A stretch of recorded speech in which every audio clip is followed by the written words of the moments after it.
Sansón y Dalila, la traición de la sombra. El sol se ocultaba tras las colinas de Gaza cuando Sansón caminaba en silencio, con los ojos encendidos como brasas. Sus enemigos, los filisteos, lo temían como a un demonio en carne humana. Su fuerza era sobrenatural, capaz de desgarrar leones con las manos desnudas y derribar murallas como si fueran arena. Muchos lo llamaban juez de Israel, pero otros lo susurraban con miedo, el monstruo de Jehová. En la penumbra de esas tierras, Sansón encontró a Dalila, una mujer de belleza hipnótica y sonrisa envenenada. Sus ojos eran dos pozos oscuros donde se reflejaba la ambición. Nadie supo nunca de dónde vino, solo que su voz era suave como el murmullo de la seda, y que detrás de cada caricia se escondía una daga invisible.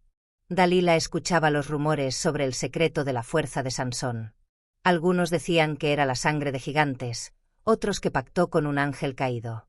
Pero los sacerdotes filisteos lo sabían, su poder estaba en el cabello, un voto sagrado nunca profanado por el hierro. Y fue allí donde la sombra comenzó a extenderse. Durante noches enteras, Dalila envolvía a Sansón con sus brazos, susurrándole dulces promesas. La fragancia de su piel lo adormecía, y sus palabras eran como hilos que lo ataban sin que él lo supiera. «Dime, Sansón», preguntaba con una sonrisa apenas visible en la penumbra.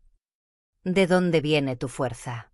El guerrero se reía, confiado en su secreto. Respondía con burlas, que si lo ataban con cuerdas nuevas, que si lo encerraban en cadenas de bronce. Pero cada vez, los filisteos entraban al amanecer para probar su debilidad, y Sansón los destrozaba con furia, dejando cadáveres esparcidos por el suelo. Sin embargo, Dalila no desistía. Su obsesión crecía como un cáncer. No era solo oro lo que buscaba, ni la gloria entre los suyos. Había algo más en su mirada, un deleite oscuro en ver a un titán caer de rodillas, en sentir que podía arrancarle la divinidad a un hombre con solo susurros. Finalmente, una noche sin luna, Sansón se rindió al veneno del deseo. Cansado de sus ruegos, abatido por el cansancio y la traición invisible de su corazón, habló. «Mi fuerza está en mi cabello. Jamás ha pasado navaja sobre mi cabeza, porque soy nazareo de Dios. Si me lo cortan, seré como cualquier hombre». Dalila sonrió. Una sonrisa que no era humana, sino la de una fiera que al fin huele la sangre. Esa misma noche, mientras Sansón dormía en su regazo, Dalila tomó las tijeras. El silencio era tan espeso que parecía sólido. Cada mechón que caía al suelo resonaba como un tambor fúnebre en su mente. Sansón se agitó, murmurando entre sueños, pero no despertó. Dalila lo acariciaba como si arrullara a un niño, mientras lo despojaba de lo único que lo conectaba con lo divino.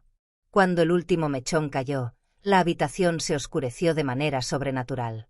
Un viento helado atravesó la casa, como si los ángeles que lo protegían hubieran huido espantados. Sansón abrió los ojos, pero su mirada ya no ardía. Intentó levantarse, y sintió que sus brazos eran débiles como ramas secas. Dalila gritó. «Sansón, los filisteos vienen contra ti». Las puertas se abrieron de golpe. Guerreros armados entraron como sombras hambrientas. Sansón intentó levantarse, pero lo golpearon sin piedad. Ya no podía romper las cadenas. Ya no era más que un hombre derrotado. Lo arrastraron hasta el templo de Dagón, dios de los filisteos. Allí lo encadenaron, le arrancaron los ojos con hierro ardiente, y su grito desgarró el aire como un trueno. Pero lo más espantoso no fue el dolor, sino el silencio de Dios. Sansón, el hombre invencible, estaba solo en la oscuridad. Los filisteos celebraban, riendo, cantando himnos a su dios. Dalila, desde un rincón, observaba la escena. Pero en su interior algo comenzó a quebrarse. En las noches siguientes, cuando se acostaba en su cama adornada con oro, no podía dormir.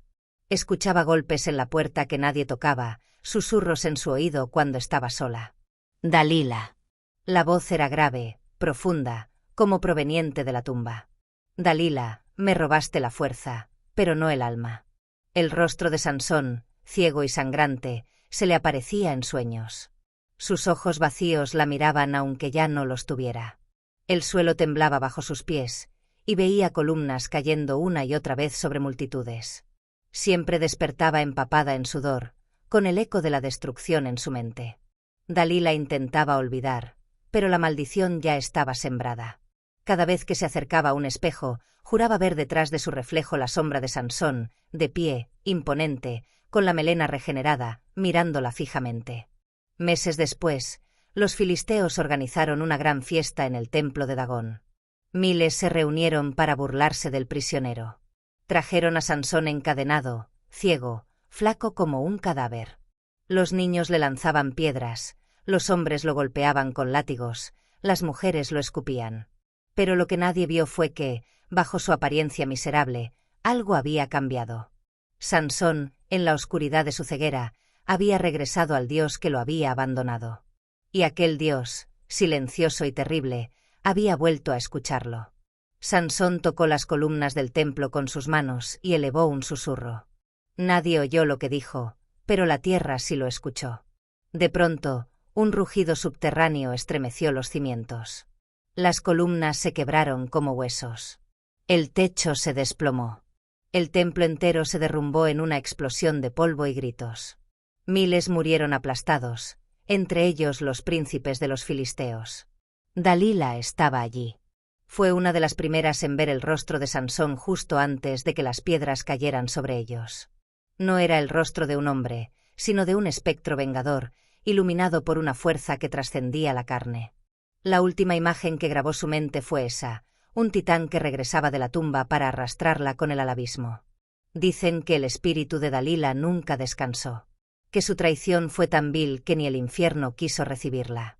En las noches sin luna, en Gaza, aún se escucha el crujir de unas tijeras invisibles y un susurro helado que repite: Dalila, me quitaste el cabello, pero no el poder.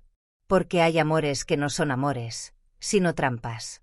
Y hay traiciones que no mueren, sino que se pudren en la eternidad.